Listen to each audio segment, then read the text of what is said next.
9 мая. День Победы – это большой праздник, славы нашей страны и День памяти одновременно.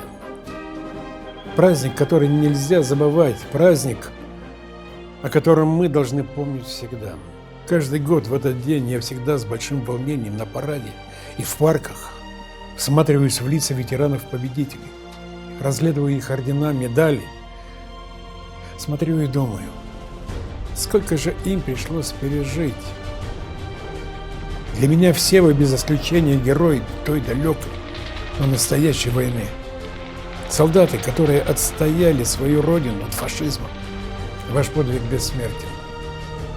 Поэтому мы просто обязаны сохранить его в памяти будущих поколений навечно.